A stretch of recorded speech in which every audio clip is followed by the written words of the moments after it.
All right. The 2001 season. Let's take a look at the Orlando Magic this year. Based off of the amount of dudes you have, honestly, you might as well. Apparently, you signed Damon Stoudemire, but you might as well just run a 7-man bench. Austin Crozier is still hurt. He should not be, for more than 1 to 2 weeks. But yeah, it'd be best to just run a short-ass bench. And then honestly, up the bench utilization a ton. And that way, you're pretty much playing your star players. That is still a good lineup. Don't overuse players. The problem is, though, it's a matter of don't overuse players, but you can also get these guys that extra playing time. They can get their overalls up higher and might just be able to help you guys fucking win something. That's the strategy behind it. I can make it an 8 or 9-man bench, but honestly, it will be made an 8 once Crozier's back. So, if I start in the Jordan era, am I able to play into modern times? Yes. Honestly, make it an 8 when Crozier comes back in a week. It stays that way for the moment. For me, I'm boned. Don't have an injury, but apparently Mike Miller and Najera and Foster aren't high enough rated to actually play. So that sucks. And I'm not allowed to edit the damn thing. Because it'll just reset it. So that sucks. Can I just cut that group of 72s? Here, let me just see what happens. What happens if I get rid of you? Still counting against your salary for the season. You must have at least 14. I'd probably be screwed. Yeah, this is pretty much nothing I can do. Like a lot of my best guys. 13 man it. I'm gonna have to. I'm gonna have to 13 man it for the hell of it. Just to try to get certain younger guys playing time to get them better. I'm willing to do it. Why not? I'm probably not going to have a good enough team to get anything done anyway. I have, 2 players that are above an 80? Yeah. So there we go. We're both taking some unorthodox methods here. Let's follow along with the Magic and wait to see how long it is until Crozier's back. I got a deal for Bob Sura involving a 2005 draft pick. Unless you're offering me the pick that guarantees me LeBron James, I am not trading Bob Sura. Is Crozier ready to go? Not quite. Not quite. He's getting there. It'll be another week. Not the best start for the Magic either. Crozier's good to go. Make it an 8-man bench. Yeah, that way Crozier's factored in. And for me, I just need Miller and Najera to get better. Please. Yeah, neither of us have a great coach either. That's a factor. Let's get to simming. Why the hell not? See what happens this year. One of us has to win this era. It will go for as long as is necessary, and we will jump back in at the start of the Kobe era. Obviously, the rosters will be accurate at that point. Ricky Davis for a guy by the name of Carlos Rogers? Absolutely not. Honestly, it's getting to the point where both of us might have to start planning for that 2003 Super Draft. It's top 3 protected, though, from the Sixers, you fucks. But still, a pick outside of the top 3 is not the worst. But again, the problem is if it's a 2003 pick, they keep it. So it's really not worth it. Because it could just mean I traded Ricky Davis for nothing. Dwight Ellis is a young, decent player. B+. Ooh, B+ potential, though. I love me some Ricky Davis, though. I can't do it. Not for Ricky Davis. Not for Ricky. Not allowed to edit the trade offers. You can only accept it for what it is. Ricky Davis in a 2004 first rounder for a lottery protected 2001 and Bryant Anderson. Get the hell out of here. They legalized weed a little bit earlier in Canada in this timeline, apparently. Bob Sura for Anderson in a second. Get the fuck out of here. The Jordan era never ends. So, hey, he's not retired. We don't know where he signed yet, but he's not retired. For you guys, Jamal Crawford and a second for Bryant Stith. So do you trade Jamal Crawford for a significantly better veteran? Again, B-, 75 overall, 20 years old. I would consider it if you're going for it. It's more expensive, but then again, you do have Vince Carter as a starting guard. It depends on how aggressive you want to be to try to end this season. I don't know how much you guys can optimize prospects, but I don't know. Seeing a lot more no's. We'll decline it. Crawford looks like Don Cheadle with hair, right? Another offer for Jamal Crawford also includes Damon Stoudemire. For Terrell Brandon, Jerome Williams. Again, are you willing to trade Jamal Crawford to improve your depth?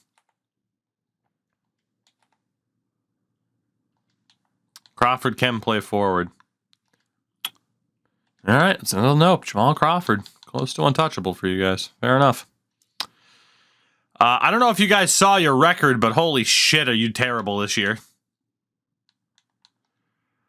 Ricky Davis for generated Gene Newman, who's 27. A- potential. 7'3" center.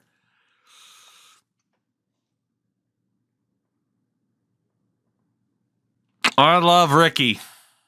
I love Ricky a lot. But that's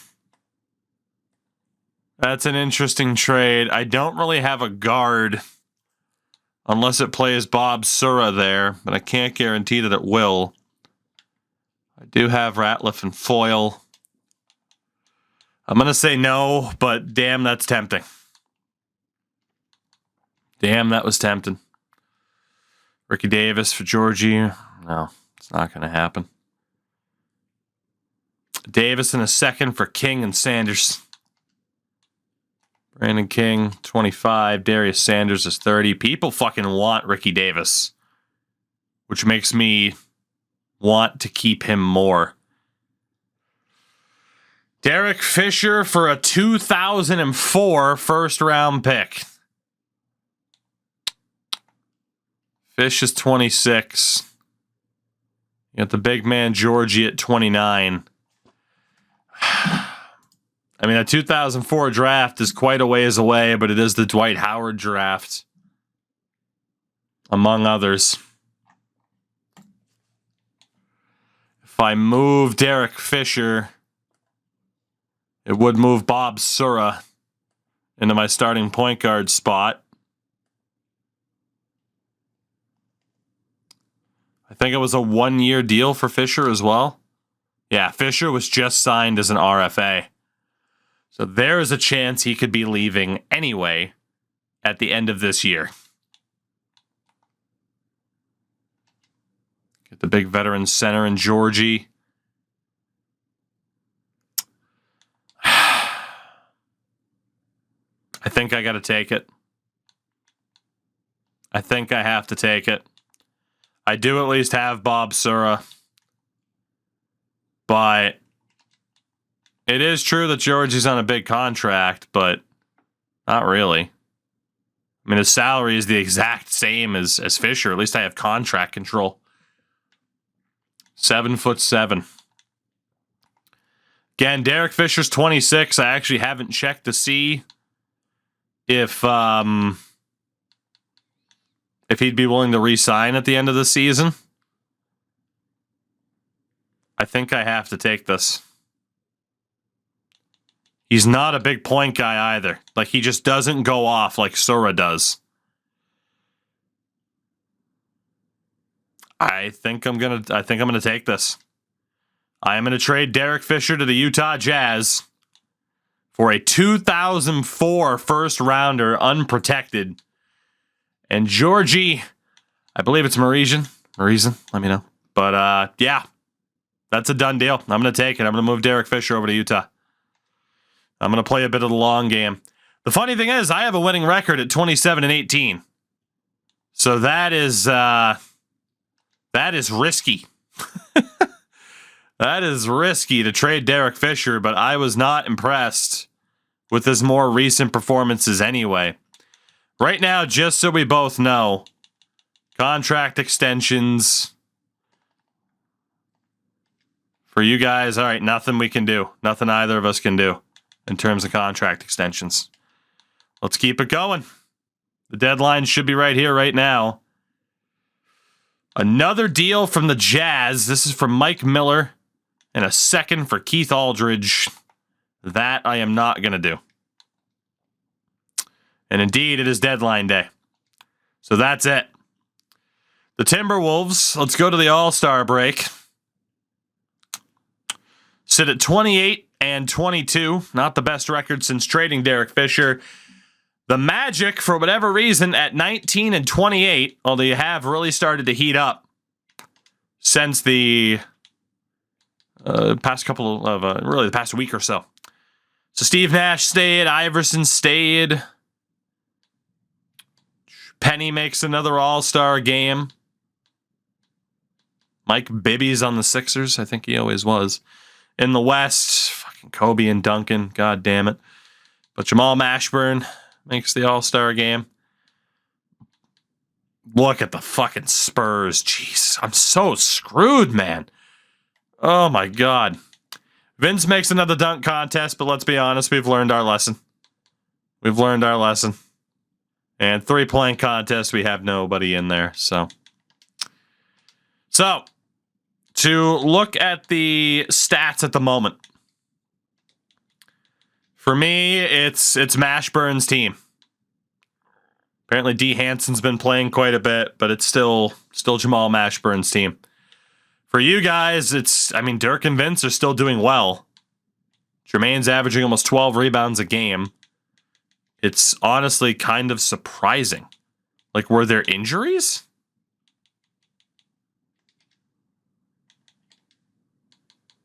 I mean, Crawford hasn't started. Crozier hasn't started. All of your starters have played outside of Reggie. Reggie got hurt for a little bit. It's a bit wonky, if we're being honest.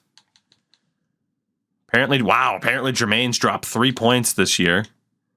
I mean, again, you have an 8-man bench, which is fine. That doesn't mean that these guys don't play in garbage time. It just means that these guys get top priority, and if you're crushing a team, then you bring in the other guys. You also have bench utilization maxed out. Yeah, unfortunately, your head coach is trash, and maybe that is what's dragging it down that much. For me, D. Hansen's starting over Ricky Davis. I don't know why.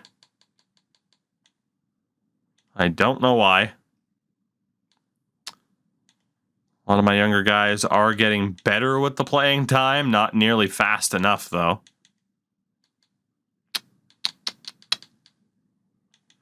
All right. Lineup performance factor. Can I just say play the youth? Like, this is the way that we are allowed to influence things. What if I say play the youth?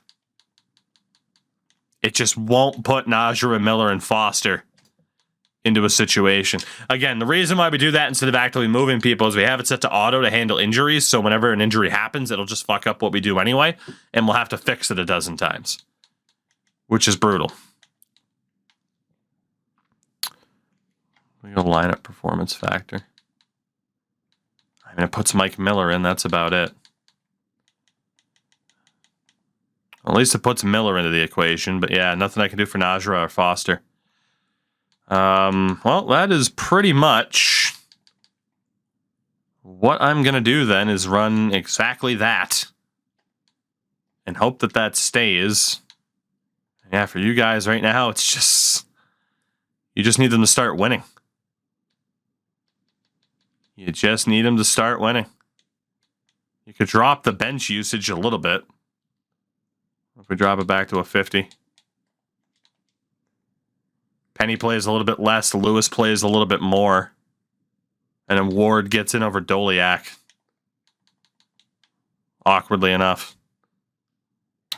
But yeah, honestly, the old garbage coach might be the issue. It still puts Ward in over Doliak no matter what. So you might as well drop that bench usage back down and get the starters in there more.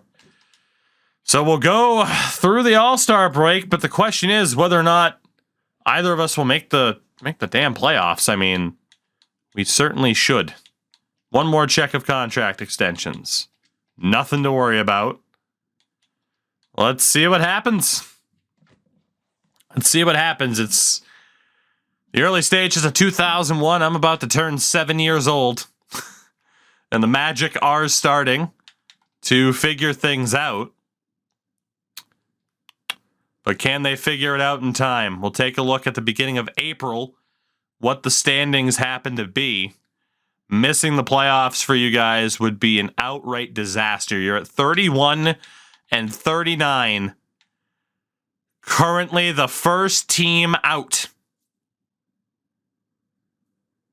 1 game back of the Hornets. Really the identical amount of games behind Philadelphia. In the West, Minnesota barely holding on to a playoff spot at 500. My decision to trade Derek Fisher has harmed my team quite a bit. Oh boy, oh boy. So for you guys, honestly, it might as well just be like, hey, lineup performance factor. If you're playing well, get the hell in the lineup type of thing. It might as well be that. Play the hot hands. Get to where the hell you have to be. And Doliak has really fallen out of favor with you guys.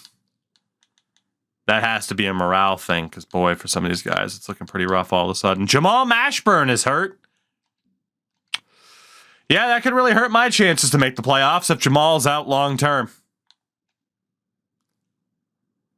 4 losses in a row, 7 in total. The Timberwolves look like we're about to crash and burn. For the Magic, 500 that week. God damn it, if I could go to the right one. The Magic are currently the 8th seed. There's only one more playoff spot left. You're in a 3-team tie, essentially, for it. Although the Pacers are technically half a game back. Timberwolves somehow holding on to a playoff spot. Barely. 2.5 games up on Portland. Final week of the season. The Magic. 500 there. We're 500 too. I got 1 game left. Let's see what happens. The MVP, once again, this time for the 2000-2001 season, it's Jason Kidd in Seattle. Hito wins Rookie of the Year for Golden State.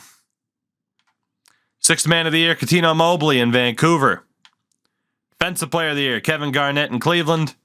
Most Improved, Joe Scott of the Boston Celtics. First team All-NBA is Kidd, Iverson, Garnett, Vin Baker, and Derek Hubbard, all but one of them, that being Jason Kidd, in the Eastern Conference. All defensive is Kidd, McGrady, T-Mac, KG, Vin Baker, and David Robinson making it again.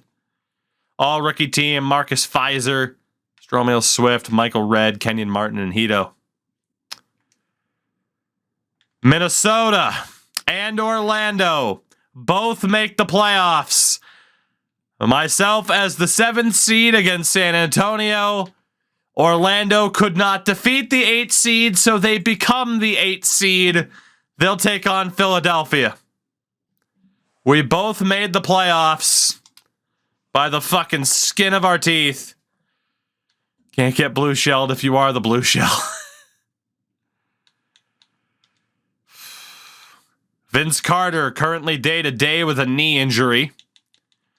But this season, again, was Dirk and Vince leading the way. Penny nearly averaging a double-double of assists. For me, it's Mashburn. Bob Sura is hurt. 6 to 8 weeks with a hamstring injury. I'm dead in the water. I am dead in the water. Especially after trading Derek Fisher earlier this season. I am absolutely boned. Damn it.